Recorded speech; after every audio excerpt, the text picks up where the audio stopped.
essentiel. Donc, le meilleur moment de l'entrepreneur, c'est quand il se sent seul. Ses collaborateurs l'ont trahi. Ses collaborateurs l'ont abandonné. On a essayé de supplanter son business. On a même essayé de l'exterminer et de prendre une fois le contrôle des choses. C'est quand vous faites face à ce genre de choses que votre véritable mentalité, votre véritable caractère se révèle. Il y a des personnes qui ont peur de la maladie parce qu'elles croient que leur vigueur aujourd'hui, ça va toujours être ça. Non, vous allez vieillir. Mais il faudrait encore mieux comprendre la vieillesse pour pouvoir l'accepter. Parce que vous ne vieillissez pas par le poids de l'âge, non. Vous vieillissez parce que vous refusez que le nouveau prenne place en vous.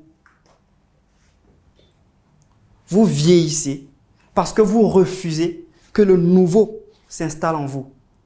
En tant qu'entrepreneur, en tant qui que ce soit, vous devez aimer le nouveau. Parce que chaque jour est un nouveau jour. Chaque jour est une nouvelle possibilité. Chaque jour est un nouveau challenge. Chaque jour, vous avez la possibilité d'apprendre quelque chose de nouveau. Donc, si vous refusez d'apprendre chaque jour, vous allez vieillir en termes de connaissances.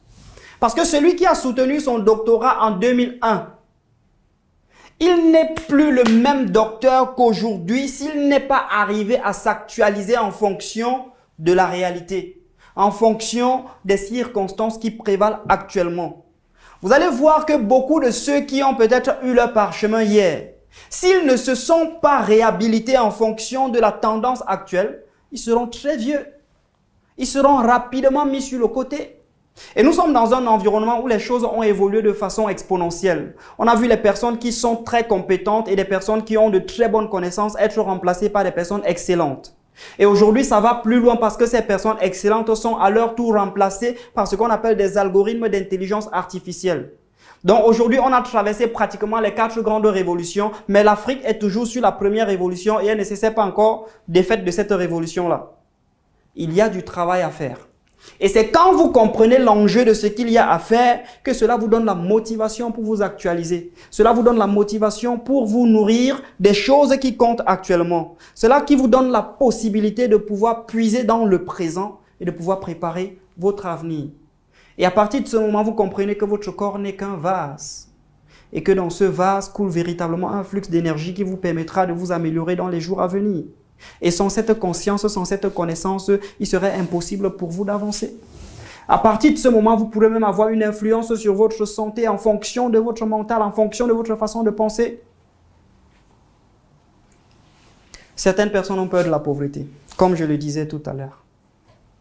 Donc, et ce que je vais dire malheureusement, c'est que cette peur alimente davantage le mal. Donc, si vous avez un mal, et que vous avez plus peur de ce mal, c'est-à-dire en essayant d'aller frontalement contre le mal, parce que c'est ce qu'on va voir tout à l'heure, ça fait grandir le mal. Parce que le mal grandit en fonction de l'attention que vous portez à son égard. Il y a d'autres qui ont peur de la mort, et je vais vous raconter une anecdote. C'était un papa vraiment riche, il avait vraiment beaucoup de biens. Et parmi ses femmes, il avait une femme brune qu'il aimait beaucoup.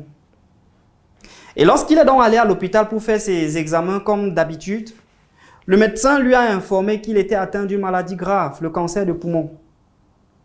Et que ça avait déjà tellement avancé qu'il n'avait plus que quelques jours à vivre. C'est selon ce que le diagnostic a donné. Et dans la tête du père, il dit au médecin que « donc bientôt je vais mourir ». Le médecin dit « oui ». Il dit « et ma femme brune, je vais la laisser à qui ?» Vous voyez, donc pour lui, il ne voulait pas mourir parce qu'il était tellement attaché à sa femme brune. Rien d'autre ne l'intéressait que sa femme brune. Donc tellement la peur de la mort a fait en sorte que ce qu'il aimait tellement, lorsqu'il voit ça se détacher de lui, si à ce moment tu lui proposes un remède contre la mort, il achète, quel que soit le prix, il va acheter. Il a l'argent, il a les ressources pour ça. Et exactement, la peur va nous apprendre beaucoup de choses et beaucoup de choses qu'on pourra développer personnellement, beaucoup de connaissances, beaucoup de compétences qu'on pourra développer personnellement pour se prémunir et garder toujours ce qu'on appelle un estime serein. Parce que la peur, elle est magique. Si vous arrivez à comprendre tous les signaux de la peur, si vous arrivez à comprendre comment la peur se manifeste, si vous arrivez à comprendre exactement ce que la peur peut produire en vous, à partir de ce moment, vous êtes mieux préparé pour faire face à la peur.